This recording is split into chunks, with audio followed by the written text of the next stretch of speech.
आज के कंटेंट के माध्यम से हम 73वें संवैधानिक संशोधन व पंचायती राज व्यवस्था के बारे में अध्ययन करेंगे। पंचायती राज व्यवस्था क्या होती है और 73वां संवैधानिक संशोधन क्या है और किससे संबंधित है।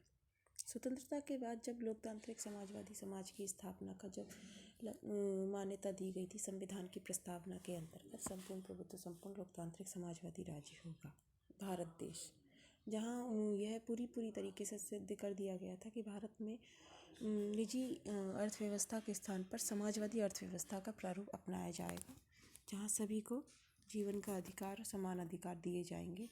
इसी उद्देश्य से समाजवादी लोकतांत्रिक समाजवाद को ग्राम स्तर पर लागू करने के उद्देश्य से ग्रामीण पुनर्निर्माण पंचायतों का पुनर्गठन मूल मुद्दा बन गया था।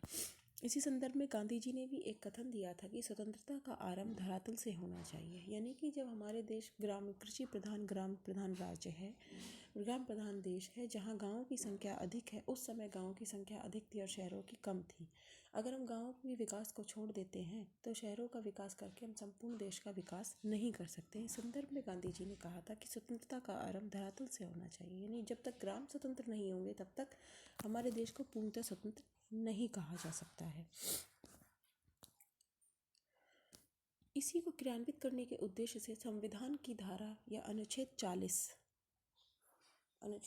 से और 51 तक नीति निर्देशक तत्व का वर्णन किया गया है, जिसमें अनुच्छेद जो 40 है वो ग्राम पंचायती राज व्यवस्था से संबंधित है, जिसके अंतर्गत ये प्रावधान किया गया है कि राज्य ग्राम पंचायतों का गठन करेगा तथा उन्हें समस्त अधिकार प्रदान करेगा ताकि वे स्वायत्त शासन इकाई के रूप में कार्य करने योग्य हो जाएं।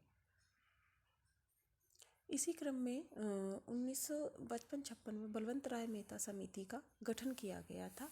पंचायती राज व्यवस्था के संदर्भ में बलवंत राय मेहता समिति ने अपनी सिफारिशों के अंतर्गत पंचायती राज के त्रिस्तरीय ढांचे को स्वीकार किया था।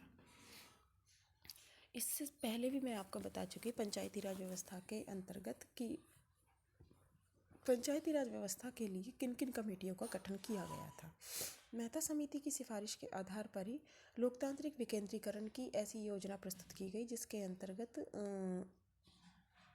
पंचायती राज के त्रिस्तरीय ढांचे को मान्यता दी थी। और ये त्रिस्तरीय ढांचा क्या था? ग्राम स्तर, खंड स्तर, जिला स्तर। ग्राम स्तर पर ग्राम पंचायत, खंड स्तर पर पंचायत समिति या क्षेत्र समिति, और जिला स्तर पर जिला परिषद या जिला पंचायत होता है। और इसी तरह स्वायत्त शासी इकाई में नगर क्षेत्र के अंतर्गत नगर पालिका, नगर निगम और नगर पंचायत होती है। और सर्वप्रथम इसे त्रिस्तरीय ढांचे को 2 अक्टूबर 1959 में राजस्थान में नागौर के बगदरी गांव तथा आंध्र प्रदेश में लागू किया गया था। तो इस संदर्भ में अगर प्रश्न आता है कि सबसे पहले यह कहाँ लागू हुआ था, तो राजस्थान के नागौर में लागू हुआ था और उस समय प्रधानमंत्री पंडित जवाहरलाल नेहरू थे।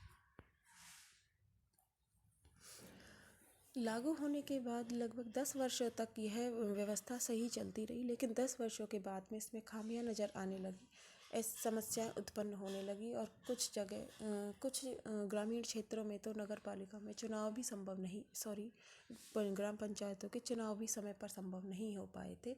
और उन गाँवों में अधिकांशतः उत्तर भारत के राज्य से संबंधित गाँव थे वो।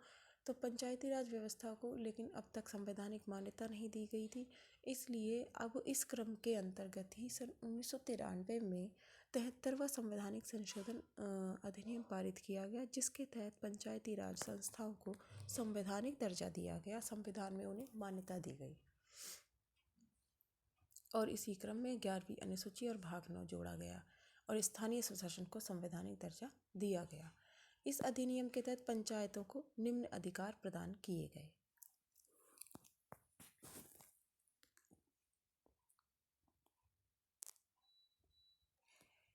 पंचायती राज का त्रिस्तरीय ढांचा, महिला आरक्षण की व्यवस्था, पंचायतों को संवैधानिक दर्जा, अनुदान की व्यवस्था, राज्य चुनाव आयोग का गठन, पंचायतों के कार्यक्षेत्र का विस्तार, इसका वर्णन अगले ई कंटेंट के माध्यम से आपको बताया जाएगा।